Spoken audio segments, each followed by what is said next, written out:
In a quiet mountain village, high among the clouds, lived a restless boy named Kai. While others tended goats and crops, Kai's gaze was always fixed on the sky. He longed for something beyond the peaks, something that would make his heart race the way the wind did when it howled through the valley. One dawn, while turning over the old compass his grandfather had left him, Kai discovered a secret. Hidden inside was a shard of glass etched with faint star lines. When he held it to the firelight, it glowed, showing not a path across land, but a spiral leading upward.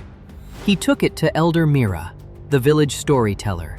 She frowned, her old hands trembling as she fitted the shard over her ancient sky chart. "The celestial isles," she whispered, "floating lands in the heavens, and at their heart, a storm crystal with the power to drown worlds or dry them to dust. Some treasures," she warned, "should never be found." But Kai could not ignore the call. At the skyport, he met Lyra, a rogue pilot with a patched but proud ship called the Starling. Scarred by loss, Lyra scoffed at Kai's dreams, until the shard glowed in her palm. Against her better judgment, she agreed to fly him.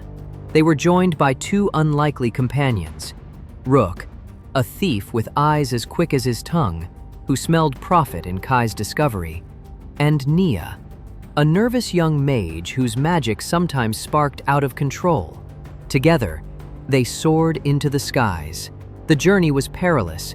Sky serpents with lightning eyes coiled around the skyport. Storms rose like walls of black glass. Rival raiders gave chase.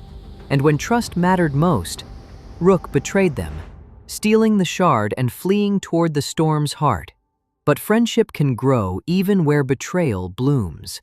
Kai, Lyra, and Nia refused to turn back.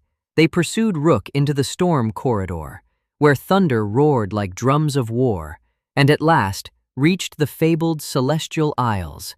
The isles were breathtaking, waterfalls flowing upward, jade-green cliffs suspended in cloudlight, temples carved from stormstone.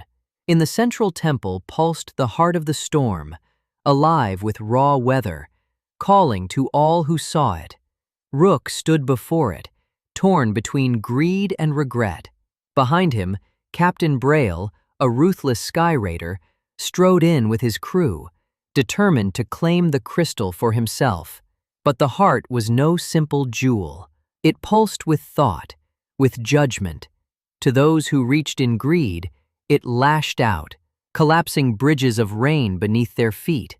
Only Kai, stepping forward with humility, was allowed near. He placed his hand upon the crystal. In it, he saw fields dying of drought, villages drowning in flood. He saw choice, he saw consequence, and he understood. With a cry, he struck the heart with the broken backplate of his compass. The crystal fractured, threads of light spilling into the sky, releasing balance back into the world.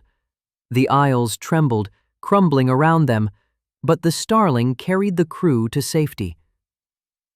When Kai returned to his village, the rain fell steady and pure, nourishing the land. Elder Mira met him at the skyport. He handed her the broken compass, ashamed. "Good," she said, smiling. "Now you carry your own map. Here." She tapped his chest. Kai looked once more at the endless sky,